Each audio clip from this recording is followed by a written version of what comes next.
Hey everybody, I just wanted to give an update on several things.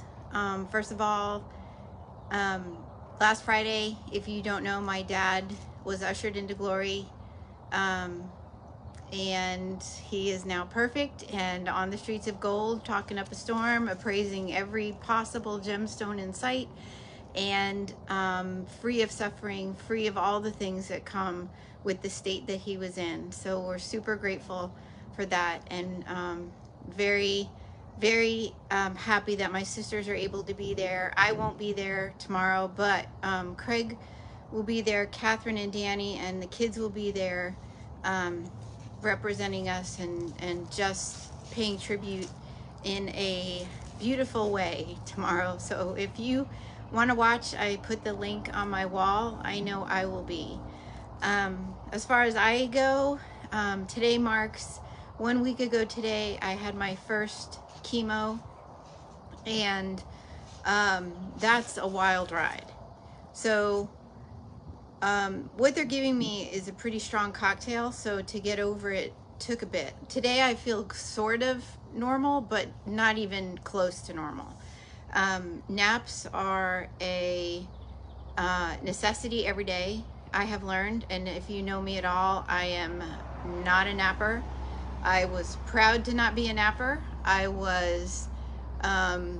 also, and I'll tell you in a little bit, I've learned a lot about the difference between pride and gratitude throughout this little ordeal. But I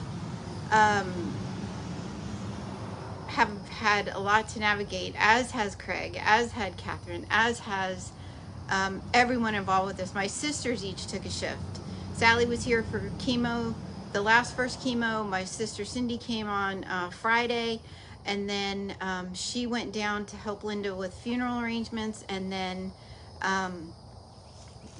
Cindy will be coming back at some point. Sally at some point will be coming back with my mom because she wants to see me at some point during this, and I want to see her. And if you all think about my mom, please send prayers up for her. She's having to deal with me and my stuff, and just, you know, the aging process as a whole, but she's really taken my stuff hard. And Craig has become, forget the army uniform that makes him a hero. He handles everything in this household, and just before this all happened, he never had to remember anything in the household, and I remembered everything. And the other day he said, do you realize that when this began, I now remember everything?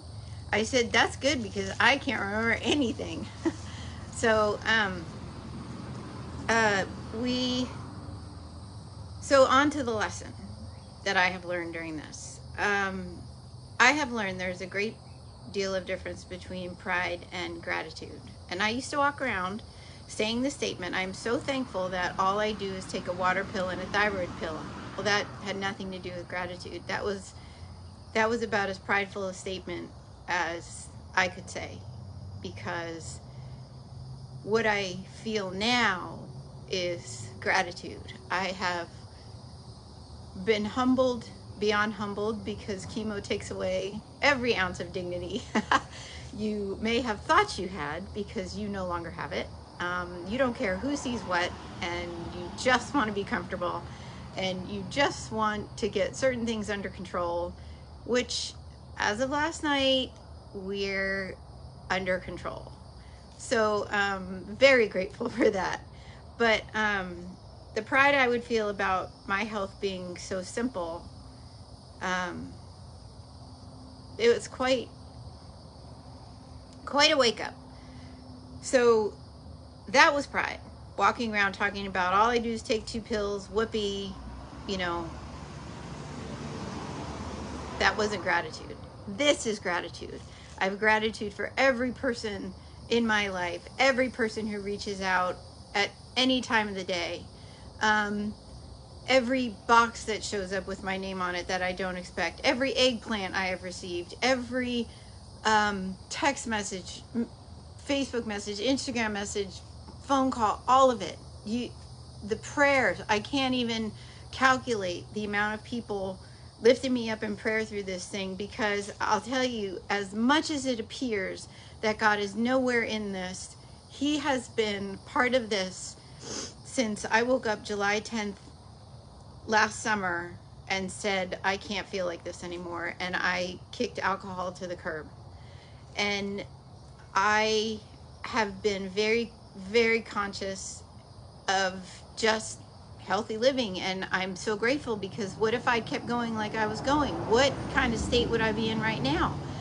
So I know that his hand has me.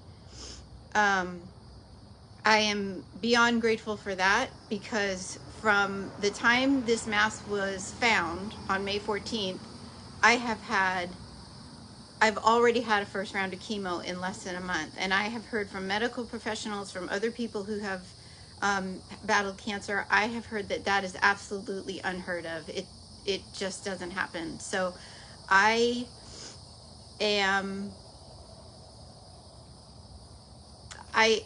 don't know. I'm beyond humbled and beyond blessed in the midst of having pancreatic cancer, which and it's nothing's funny, but if you know me, you know something's got to be funny.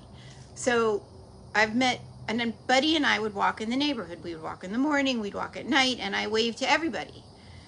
So now people, Cindy was walking Buddy the other day, and this lady who I would always talk to stopped her and said, where is she?